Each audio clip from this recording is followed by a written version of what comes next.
I'm Nicola Madura. You, like many of us, have probably realized the edge we are on in this world with environmental pollution, with enormous social justice issues, poverty. There's a long list that we could fill the space with. But I want to encourage you today to actually join us in being a warrior of the heart, a Bodhisattva, who is willing to stand with us and make a difference in this world. And we're going to use something a little different that in the past spiritual practice has meant you are working for your own enlightenment on a mountaintop and you're not involved in the matters of this world. And then the opposite is people who are strong activists, but they are not really practicing to be at peace.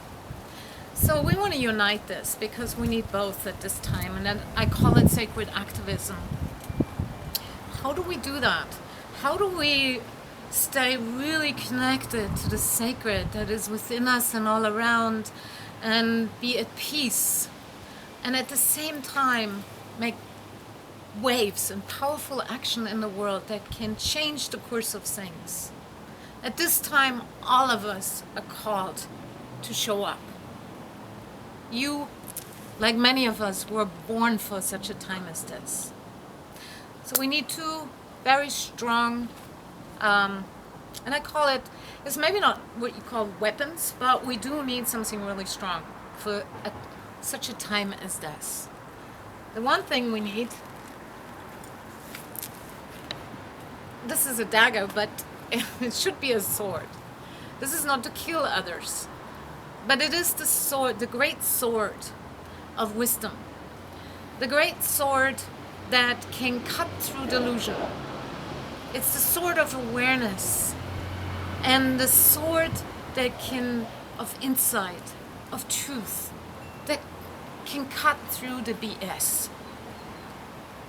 It's clear seeing.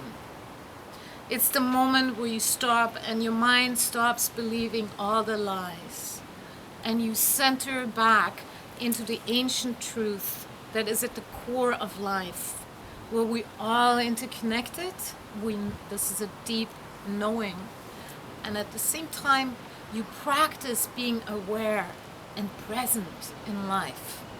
It's a watching, it's an observing, and it has an element of coolness and an element of an emptiness of mind. This is a deep practice and you can start with a simple, daily mindfulness practice. I'm aware of the wind. I'm aware of the sensations in my body. I'm aware of your presence. I'm aware of the suffering that is here in this world. And the sword helps you to not get lost in the drama, to not get lost in the endless confusions and delusions.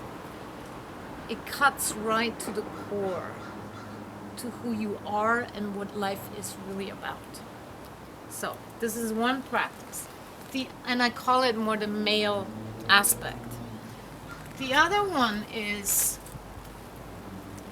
I know, it's more of the feminine life, and you need both.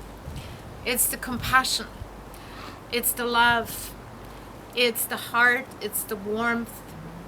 It's the one who embraces all without exception. In the great sutra, the loving kindness sutra in Buddhism, it's the Bodhisattva who takes all beings without exception home into their heart and loves them all irregardless of what they have done or who they are. And it allows you to feel a fierce compassion where you also care about the environment, where you care about the animals, you care about another, because they're all your own. It's becoming the mother of all. And that is, or the Father of all. And you begin to practice taking it all back into your own heart, allowing yourself to feel, and then you act. So what we need as warriors in this world is both two wings. One is awareness and clarity, and the other one is the lovingness and the embrace, or you can call it also devotion to something that is greater, that you're serving in order to make a difference for all beings, seen and unseen in our world. Because your awakening is not your own. You cannot be saved unless all of us are saved together. So remember, we are doing this together, and I'm glad you're here with us. Thank you.